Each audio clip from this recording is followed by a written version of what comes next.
संभल को लेकर बड़ी खबर। लगातार जो न्यायिक आयोग की जांच रिपोर्ट है उसमें बड़े खुलासे हो रहे हैं। अब एक और बड़ी बात सामने आई। रिपोर्ट में कहा गया है कि 1976 के दंगों के आरोपियों को 2006 की समाजवादी पार्टी की सरकार ने लोकतंत्र सेनानी घोषित किया था। उस दंगे के दौरान हिंदुओं का खुलेआम नरसंहार हुआ था। आरोप है कि तत्कालीन सपा सांसद शफीकुर रहमान बर्क ने मुस्लिमों का साथ दिया था और तत्कालीन सपा सरकार में मुस्लिमों को मुआवजा भी दिया गया। रिपोर्ट में कहा गया कि मौजूदा सपा सांसद बर्क के दादा और तत्कालीन सपा सांसद शफीकुर रहमान बर्क के सहयोग से 1978 में हरिहर मंदिर के हवन कुंड के आसपास कीर्तन पर रोक लगा दी गई। बर्क ने कीर्तन पर रोक लगवाकर हवन कुंड के आसपास हिंदू जहां कीर्तन करते थे वहां पर वजू की शुरुआत करवाई।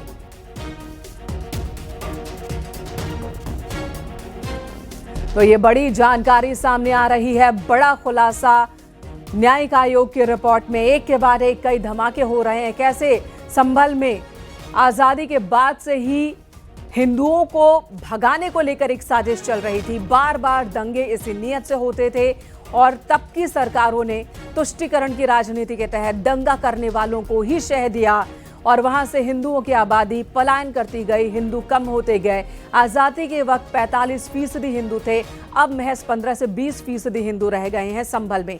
ये कहीं और की जगह नहीं है बल्कि उत्तर प्रदेश की एक जगह है जहां की बात हो रही है।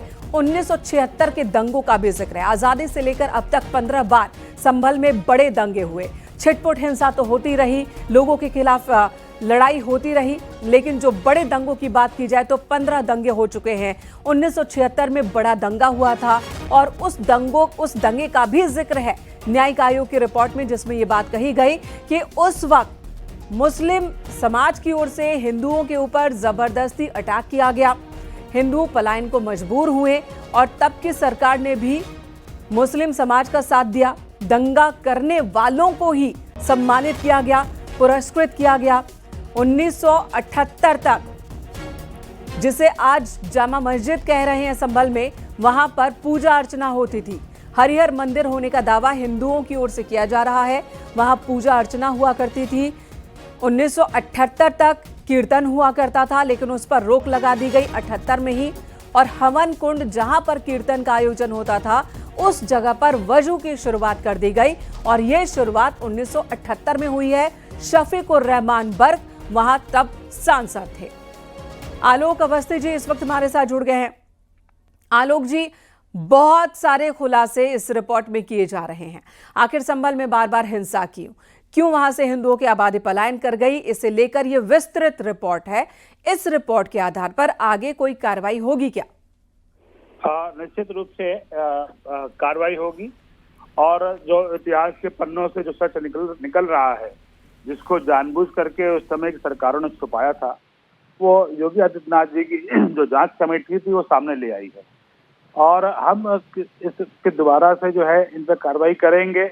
पुलिस लगातार जो है इस पर अपनी कार्रवाई कर रही है, लेकिन जिस तरीके से हिंदुओं को टारगेट किया गया संभल के अंदर, 1936 से 19 तक संभल में 213 लोगों की मौत हुई, 209 लोगों को 15 दंगों में मारे गए और सबसे खतरनाक कांड तो 29 मार्च 1978 में हुआ था, जब 184 हिंदुओं को निर्मम तरीके से एक घर में घुसेड़ करके मार दिया गया था जी, जिसकी कहीं कोई सुनवाई नहीं हुई।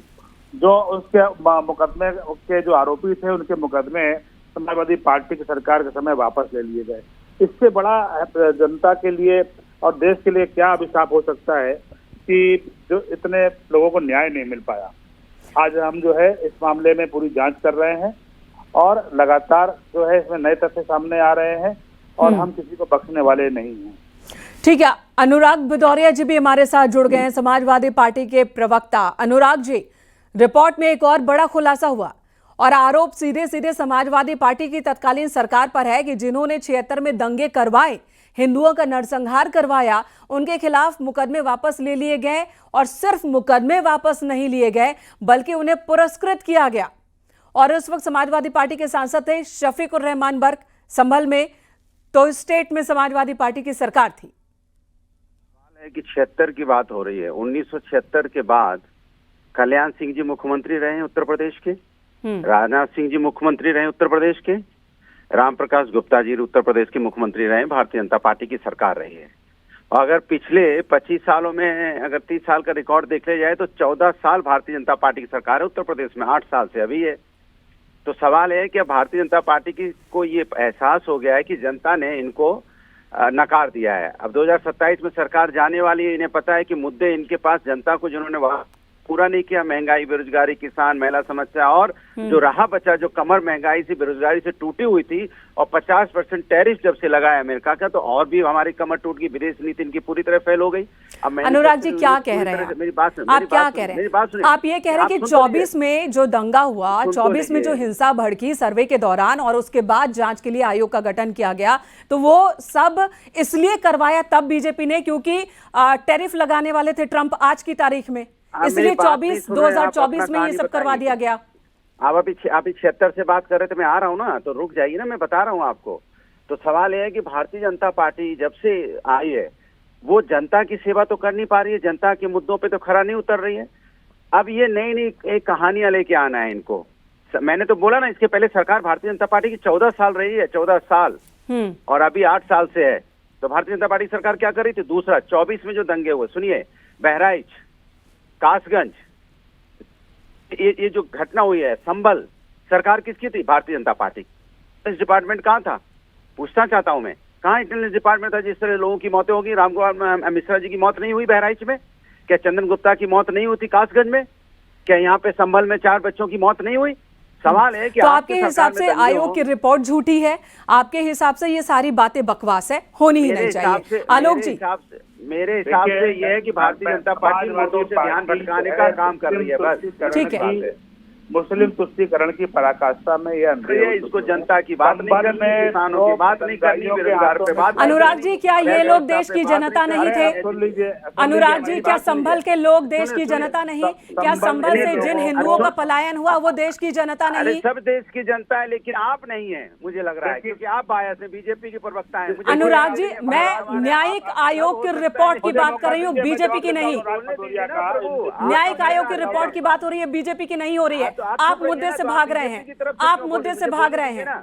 आप भाग रही है मुद्दों से, क्योंकि आप बीजेपी की बैटिंग करनी है, बीजेपी की बैटिंग करना चाह रही हैं। आप ऐसे थोड़ी होगा, आप इंसान हैं। आप पूछो जिन लोगों के घर में चूल्हा जल नहीं रहा है, जिनके घर में आत्महत्या कर रहे हैं, बच्चों की फीस नहीं दे पा रहे, जो अपने माँ बाप की दवा नहीं दिलवा पा रहे, उनकी हालत पूछिए घर में क्या हो रही है। और आप यहाँ सिर्फ नफरत की राजनीति को जन्म देना चाहती हैं। और आप जैसे लोग एंकर हैं, देखिए, दोनों बोल रहे हैं और किसी की बात क्लियर नहीं हो रही है। अनुराग जी, आपने अपनी बात कह दी, अब आलोक जी का जवाब ले लीजिए। आपके हिसाब से तो वो हिंदू देश के लोग नहीं है जिनको पलायन करना पड़ा। अगर 45% से 15% हो जाते हैं, बार बार नरसंहार होता है, लोग अपना घर बार छोड़ने को मजबूर होते हैं और सरकार दंगा करने वालों को सम्मानित करती है, वो तो मुद्दा होना ही नहीं चाहिए आपके हिसाब से। ठीक है, आलोक जी को जवाब देने दीजिए। आलोक जी, आप पर आरोप है कि आपके पास अपना काम दिखाने के लिए नहीं है, आपकी कोई उपलब्धि नहीं है, इसलिए बेवजह के मुद्दे आप निकाल रहे हैं। कोई बीजेपी वाला सुन रहा हो तो बीजेपी ज्वाइन करवाओ, इनको बीजेपी से इतना लगाव है। अनुराग जी, मुझे आपके सर्टिफिकेट की जरूरत नहीं है, मुझे जो सवाल करना है आलोक जी से वो सवाल मैं उनसे कर रही हूँ। अगर आप सुन सके तो सुन ले। और कहीं ना कहीं मीडिया ऐसे तो बात नहीं हो पाएगी। आपको मैं अच्छा सजेशन दे रहा हूँ, आप मुझे मौका दे रहे हो, मोदी की बात रखने का मौका दिया जाए। 55% मुस्लिम आबादी थी और 45% हिंदू रहते थे, तो ज्यादा अच्छा वहाँ पर इतना हिंदुओं पर हमले हुए, इतने आक्रमण हुए कि अब 20% से इतना आक्रमण आपने जनता के दिलों पे कर दिया, इतना आक्रमण आपने लोगों के। यार, यहाँ दिक्कत यही है कि अपना काम छोड़कर दूसरों को उनका काम सिखाया जा रहा है। अनुराग जी, आपने अपना काम किया, मुझे मेरा काम करने दीजिए। आपको काम बताना है, और जब आप अपना धर्म नहीं निभाएंगी तो हमें आपको आपका धर्म याद दिलाना पड़ता है। हिंदू मारा क्या, मुसलमान दंगा, बहराइच में सरकार किसकी थी जो हमारे रामगोपाल मिश्रा जी की मौत हो गई यार की नाकामी की वजह से? अरे तुम बहराइच, अनुराग जी, आपके ही सवाल को मैंने आलोक जी के सामने रखा, आप सुनने का पेशेंस तो रखिए। लगातार क्यों बोल रहे हैं? मैं अपनी बात रखना चाहता हूँ। आपको कहाँ बात रखोगे जब सरकार आती है और बहराइच में रामगोपाल मिश्रा जी की मौत हो गई और आप उसमें आप उसका नाम लेने से कतरा रहे थे, तो मैंने आपको याद दिलाया कि बहराइच में रामपाल मिश्रा जी की मौत तो कौन थे वो। सवाल है कि आपको कुछ नहीं याद रहता, आपको माफ कीजिएगा, इस तरह से बातचीत नहीं हो सकती। माफ कीजिएगा, इस तरह से बातचीत नहीं हो सकती। ध्यान भटका है बस। ध्यान कौन भटका रहा है? पब्लिक को फैसला करने दीजिए, पब्लिक को फैसला करने दीजिए। आप सवाल आपने उठाया, आपने आरोप लगाए, उसका जवाब ले लीजिए। समाज में गड्ढे कर दिए इन्होंने, नफरत चारों तरफ माहौल। देखिए, अनुराग जी भी बोल रहे हैं, आलोक अवस्थी भी बोल रहे हैं, दोनों की आवाज आ रही है और जनता कुछ समझ नहीं पा रही है। इस तरह से बातचीत नहीं होती। अनुराग जी, आपने आरोप रखा कि बीजेपी के पास अपनी उपलब्धि नहीं है, इसलिए बेवजह के मुद्दे उठा रही है बीजेपी। तो बीजेपी को जवाब तो देने दीजिए, आप जवाब ही नहीं देने देंगे। सुनिए, जनता समझ रही है लेकिन आप नहीं समझ पा रहे हैं। जनता समझ पा रही है ना, बीजेपी के लोग समझ पा रहे हैं। जनता तो कह रही है भैया मेरा रोजगार का क्या हुआ। जनता कह रही है कि हॉस्पिटल में व्यवस्था क्यों नहीं है। जनता कह रही है कि यहाँ पे शिक्षा व्यवस्था खराब क्यों है। जनता कह रही है कि भ्रष्टाचार क्यों बढ़ा हुआ है। जनता कह रही है, किसान कह रहा है कि मेरे साथ न्याय क्यों नहीं हो रहा है, गारंटी क्यों। बस यही हो रहा है, यही हो रहा है। मुझे लग रहा है यही हो रहा है। और समाजवादी पार्टी चाहती है कि जनता वही सुने जो वो कहना चाहते हैं। यहाँ न्यायिक आयोग की रिपोर्ट भी झूठी है। न्यायिक आयोग जो कह रहा है वो बेवजह कह रहा है। उस पर गंभीरता से, संजीदगी से अपना तथ्य रखने की जगह आप इधर उधर बातों को ले जा रहे हैं। इधर उधर क्या बोलते हैं? बहराइच की बात सरकार उनकी थी, 15 की बात पूछी, संबल की बात पूछी। बताइए, सरकार इनकी लोग पहले 15 दंगों में मारे गए। आप वहां पर, आपकी सरकार आएगी, आप वहां पर आयोग बना लेना। और उनके अनुराग जी, आपकी सरकार आएगी, आप बहराइच और दूसरे दंगों को लेकर भी एक आयोग बनाना, उसकी रिपोर्ट आएगी, उस पर भी हम बात करेंगे। लेकिन अभी जो रिपोर्ट है उस पर तो बात कर ले। मरने वाला वहाँ ये गए नहीं। संबल में मुसलमान मरने वाले रामगोपाल मिश्रा जी के पिताजी का क्या नाम था? यही इन्होंने जो सत्ता में रामगोपाल मिश्रा जी किस गांव के रहने वाले थे? तो मुजफ्फरनगर में मरने वाले मुसलमानों को 50 लाख का मुआवजा दिया, हिंदुओं को 2 लाख का मुआवजा दिया। भेदभाव करने वाली पार्टी है, मुसलमानों के पीछे खड़ी होने वाली पार्टी है और दंगाइयों को सपोर्ट कर रही है। ऐसे दंगाइयों को सपोर्ट करने वाली ठीक है। अब आलोक जी मैं आपको रोक रही हूँ, अनुराग जी आपको भी रोक रही हूँ। एक और सवाल, बस एक सवाल और करूंगी। इस रिपोर्ट के मुताबिक 1978 तक जिस जगह को जामा मस्जिद कहा जा रहा है और हिंदू वाले कह रहे हैं कि हरिहर मंदिर है, वहां पर हवन कुंड के सामने कीर्तन हुआ करता था, पूजा हुआ करती थी। लेकिन उसके बाद वहां वजू की शुरुआत करा दी गई, यानी कि नई परंपरा की शुरुआत करा दी गई। अगर आप आर्टिकल 1991 की बात करते हैं, उसके हिसाब से भी गलत है वो। इस पर आपका क्या जवाब है? मेरा सीधा सा सवाल है, 1978 के बाद में कल्याण सिंह कितनी बार चीफ मिनिस्टर थे उत्तर प्रदेश के? भारतीय जनता पार्टी की सरकार थी ना। ठीक है, ये आपका जवाब है ना। मैं सुन लीजिए मेरी बात सुन लीजिए, टोकिए मत बीच में। यहाँ राम प्रकाश गुप्ता चीफ मिनिस्टर थे ना। अगर आपको लगा था गलत है तो उस समय आपने सवाल नहीं उठाया, क्यों? अगर पीछे सवाल नहीं उठाया, जांच नहीं हुई, तो भविष्य में भी नहीं होनी चाहिए, आप ये कह रहे हैं। यही आपका जवाब है, यही तर्क है आपका, आपके पास यही तर्क है।